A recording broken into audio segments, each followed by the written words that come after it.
People के वृक्ष के नीचे पितरों की शांति है तो कितने चावल के दाने चढ़ते हैं? अगर कोई ब्राह्मण ने कह दिया तुम्हारे यहाँ पितृ दोष है, 1 रुपया कमाते हो, 1.25 रुपये खर्च होता है, तुम्हारे पास में पैसा टिकता नहीं, तुम्हारे यहाँ पितरों का दोष है, तो तुम एक चावल का दाना अगर आप कहे कि पीपल के वृक्ष के नीचे दिया लगाओ, पीपल के वृक्ष के नीचे आप जल चढ़ाओ या महादेव के मंदिर में 1 लोटा जल चढ़ाओ, तो हम कहते हैं ना कि प्रदोष के दिन बेलपत्री का वृक्ष, पीपल का वृक्ष, आंवले का वृक्ष, बड़ का वृक्ष या शंकर का शिवालय, फिर से सुन लेना, पीपल का वृक्ष, बेलपत्र का वृक्ष, आंवले का वृक्ष, बट का वृक्ष या फिर शंकर का, जम के बोलो, शिवालय। शिवालय का मतलब शंकर का मंदिर या शिव। प्रदोष के दिन अगर आपको लग रहा है कि हमारे यहाँ पितृदोष है, बहुत तकलीफ चल रही है, बहुत कोई ने कहा पितृदोष है, कोई कह रहा है पितरों का, तुम्हारे यहाँ ये तकलीफ है, पितरों की ये तकलीफ है, पितरों की वो तकलीफ है, पितरों की ये तकलीफ है, बार बार अगर कोई कह रहा है तो फिर आपको उसमें स्मरण करना पड़ेगा कि हम चावल के कितने दाने भगवान शंकर को समर्पित कर दें कि भोलेनाथ हमारे पितरों को तृप्त कर। हम तृप्त नहीं करेंगे, हमारी सामर्थ्यता नहीं है कि हम पितरों को तृप्त कर सकते। आप में से कोई है जो पितरों को तृप्त कर सकता है? संसार में कोई नहीं जन्मा जो अपने पितरों को, अपने पूर्वजों को तृप्त कर दे। गया जी का पिंडदान कर लो, तर्पण कर लो, तिलांजलि दे दो, घर में ब्राह्मण भोज करा दो, साधु भोज करा दो, संत भोज करा दो, तुम दुनिया भर का सारा 50 काम कर दो, उसके बाद भी तुम पत्रिका किसी को दिखाओगे तो वो भी कह देगा तुम्हारे यहाँ, फिर वापिस कहेगा कि पितृ दोष है। अब तुमने अभी इतना अनुष्ठान करा, इतना पिंडदान करा, इतना तर्पण करा, इतनी तिलांजलि करी, इतना सब कुछ करा, इसके बाद वापिस पितृदोष आ गया, फिर वापिस पितृदोष। क्यों?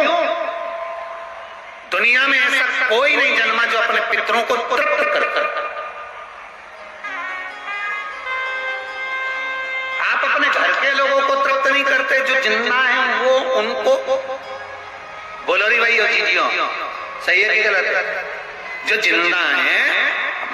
माँ बाप अपने बेटे के लिए कितना भी करता है, कितना भी, आखिरी में एक दिन बेटा कह देता तुमने हमारे लिए क्या किया। बहू के लिए कितना कर लो, आखिरी में बहू कह देगी वो तो जेठानी को ज्यादा करती है, देवरानी को ज्यादा करती है, हमको करती है, अपनी ननद को ज्यादा करती है, बेटी को ज्यादा करती है, बेटी को लगता है कि बहू को ज्यादा करती है, दामाद को लगता है बेटी को ज्यादा करती है, नाती बनती सबको कितना भी कर लो, तुम अपने अड़ोसी पड़ोसी तुम्हारे रिश्तेदारों को तुम कितना भी दे लो, कितना भी कर लो, पर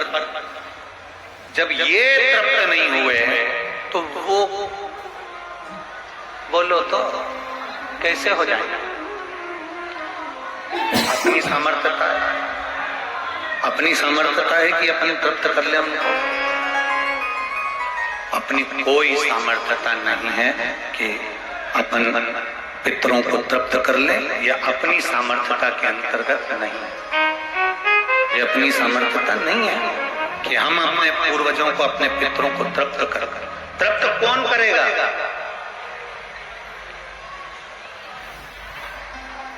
जिनकी शरण में पितर है, वास्तु के देवता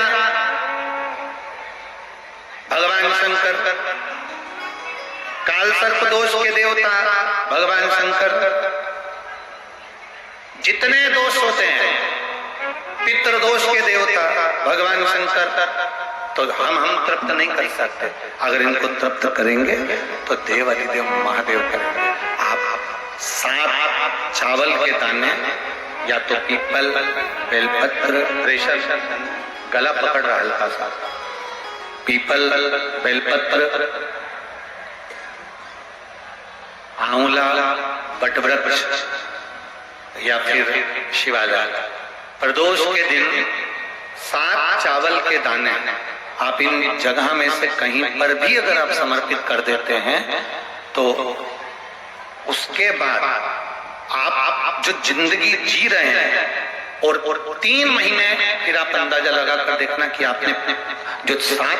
चावल के दाने इन स्थान पर अगर आपने समर्पित करे तो उसका फल पितरों को मिला कि नहीं मिला, और उसका फल हमें प्राप्त हुआ क्या।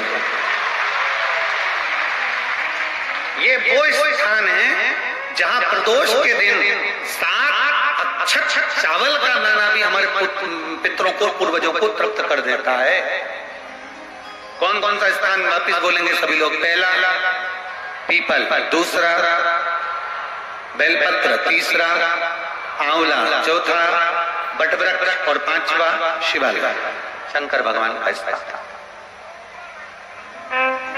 अब इसको समझना आपके ऊपर निर्भर है। समर्पण शिव कथा का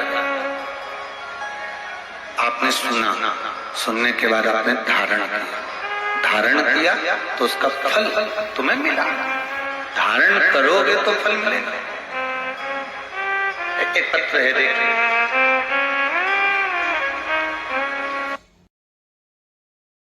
बना हुआ है, अशांति बनी हुई है, मानसिक टेंशन बना हुआ है, 1 रुपए कमाओ 1.25 रुपए खर्च हो रहा है, कोई समझ में नहीं आ रहा, कोई रास्ता नहीं सूझ रहा। एक चावल का आखा दाना लेकर परिंदे के पास, परिंदा जानते हो सब लोग, हंडा मटका, पानी भरने का मटका, हंडा, घड़ा, गगरा,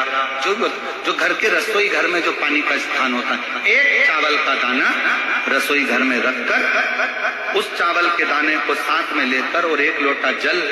हंडे का, मटके का, परिंदे का, घड़े का भरकर जाइए और वो परिंदे का पास का चावल का दाना और 1 लोटा जल, पहले चावल का दाना शिव जी के शिवलिंग पर समर्पित करो, फिर 1 लोटा जल, जहाँ जलाधारी होती है, जलाधारी इधर की है तो आप इधर खड़े हो, जलाधारी उत्तर की है तो आप यहाँ दक्षिण की ओर खड़े होकर शिव जी पर जल चढ़ाना प्रारंभ करें। यहाँ जल बह रहा है शिवलिंग का तो आप इधर खड़े होकर जब जल चढ़ाओगे, चावल का दाना रखकर, कैसा भी पितृदोष हो वो सारा पितृदोष समाप्त होता ही है।